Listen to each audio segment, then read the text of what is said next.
how do you, I mean, a lot of people want to know, you're managing 3 or 4 companies now, each of them trying to do something revolutionary, each of them challenging a business that has historically been regarded as impossible to challenge or disrupt. How do you prioritize? How do you prioritize between the different companies? How do you prioritize? How do you spend your time? Yeah, absolutely. Actually, can I trouble you for a water? I've got a bit of a cold, so my voice is a bit hoarse. It's okay. In terms of time priority,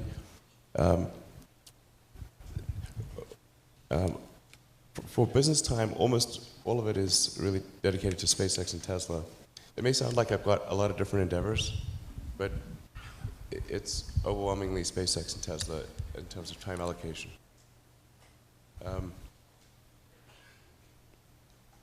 So it's, and then for non-business stuff, it's almost entirely kid stuff. My kids are here today, actually. Brought them along to South by Southwest. Hope they're having a good time. They went and saw the Westworld exhibit, or it's really amazing. If you haven't seen the Westworld, what do you call it, exhibit or a...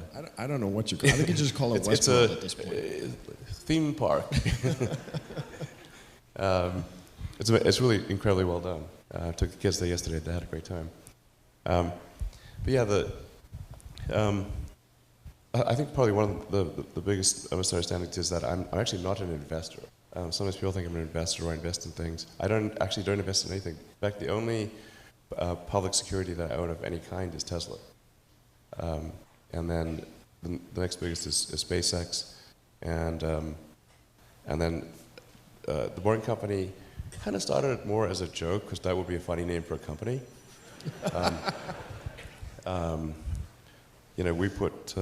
We put the 0 in Bring. I mean, it's sort of like that doesn't make any sense.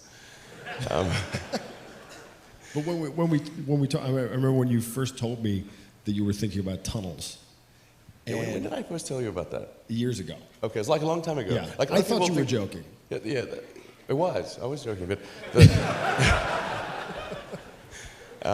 it's not because of some epiphany that I had one day driving down the 405. That's how it gets translated somehow. I was talking about tunnels for years and years. For probably 5 years or 4 years at least, whenever I'd give a talk and people would ask me about what opportunities do you see in the world, I'd say tunnels. Can someone please build tunnels?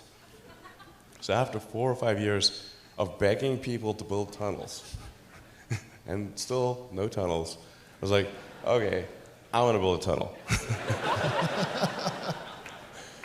So like maybe I'm missing something here.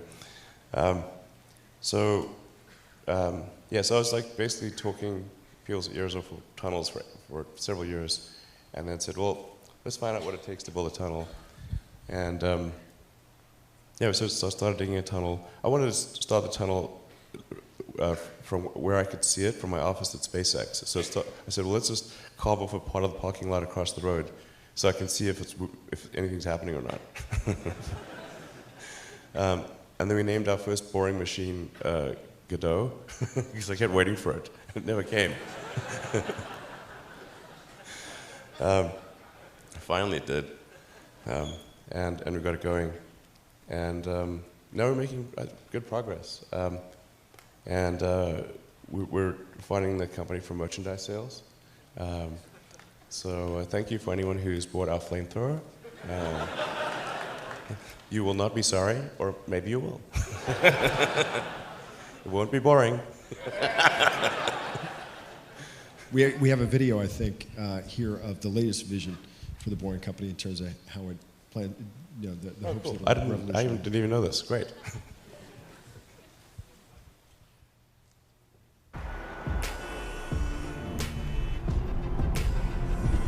We've added seats.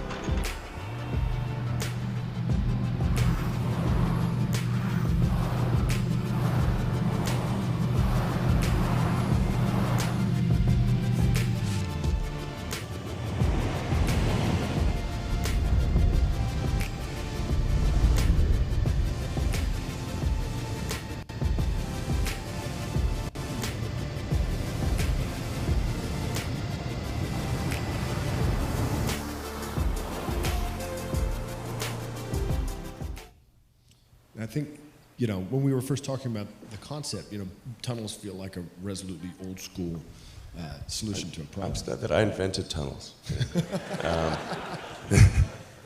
And I was still holding out hope for the flying car, and then you asked me one simple question that answered the question for me about flying cars kind of forever, which was, would you want your neighbor to have a flying car? Yes, exactly.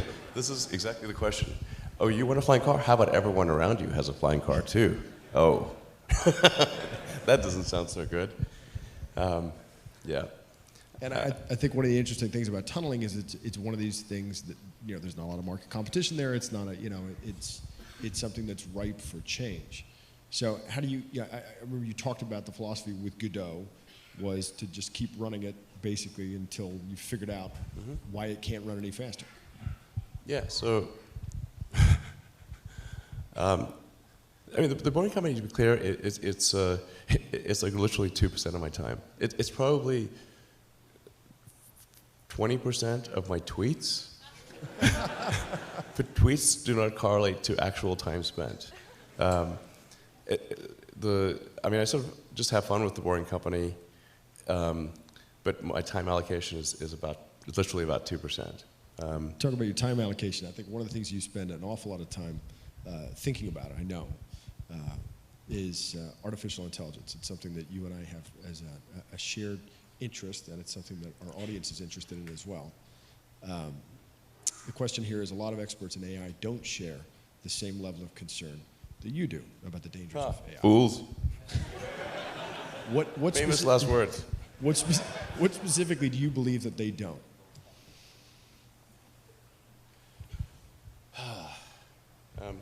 Well, the biggest issue I see with so-called AI experts is that they think they know more than they do.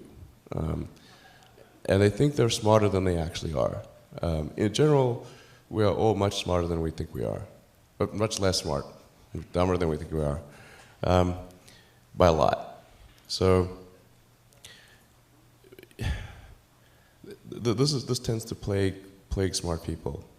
They just can't.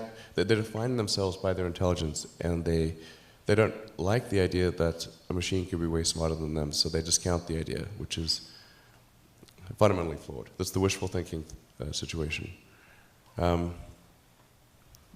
really quite close to, I'm very close to the cutting edge in AI, and it scares the hell out of me. It's capable of vastly more than almost anyone knows, and the rate of improvement is exponential. You can see this in things like AlphaGo, which went from, in the span of maybe 6 to 9 months, it went from being unable to beat even a reasonably good Go player to then beating the European world champion, who was ranked 600, then beating Lisa Doll 4-5, who had been world champion for many years, then beating the current world champion, then beating everyone while playing simultaneously. Then there was AlphaZero, which crushed AlphaGo 100-0. And AlphaZero just learned by playing itself, and it can play basically any game that you put the rules in for.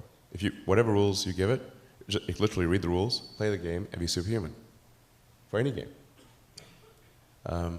Nobody expected that rate of improvement. If you ask those same experts who think AI is not progressing at the rate that I'm saying, I think you will find that their predictions for things like Go and other AI advancements have their batting average is quite weak. It's not good. We'll see this also with self-driving. I think probably by end of next year, self-driving will encompass essentially all modes of driving and be at least 100 to 200% safer than a person by the end of next year. We're talking like maybe 18 months from now. NHTSA did a study on Tesla's Autopilot version 1, which is relatively primitive, and found that it was a 45% reduction in highway accidents. And that's despite Autopilot 1 being just version 1. Version 2, I think, will be at least 2 or 3 times better. That's the current version that's running right now. So the rate of improvement is really dramatic. We have to figure out some way to ensure that the advent of digital superintelligence is one which is symbiotic with humanity. I think that's the single biggest existential crisis that we face, and the most pressing one. And how do we do that? I mean, if we take it that it's inevitable at this point, that some version of AI is coming down the line, how do we steer through that? Well, I'm not normally an advocate of regulation and oversight. I mean, I think one should generally err on the side of minimizing those things. But this is a case where you have a very serious danger to the public. And so therefore, there needs to be a public body that has insight and then oversight on to confirm that everyone is developing AI safely. This is extremely important. I think the danger of AI is much greater than the danger of nuclear warheads by a lot. And nobody would suggest that we allow anyone to just build nuclear warheads if they want. That would be insane. And mark my words, AI is far more dangerous than nukes. Far. So why do we have no regulatory oversight? This is insane. Well, it's a question you've been asking for a long time. I think it's a question that's come to the forefront over the last year, where you begin to realize that it doesn't necessarily, I think we've all been focused in on the idea of artificial superintelligence, right? Which is clearly a danger, but maybe, a little further out.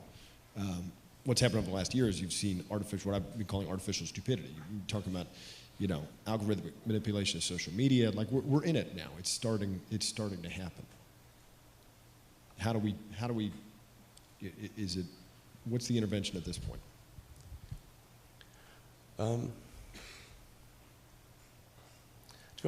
not really all that worried about the short-term stuff.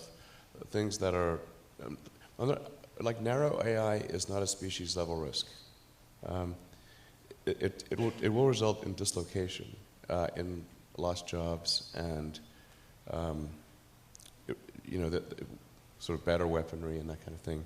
But it is not a fundamental species-level risk, whereas digital superintelligence is. So it's really all about laying the groundwork to make sure that if humanity collectively decides that creating digital superintelligence is the right move, then we should do so very, very carefully. Very, very carefully. This is the most important thing that we could possibly do.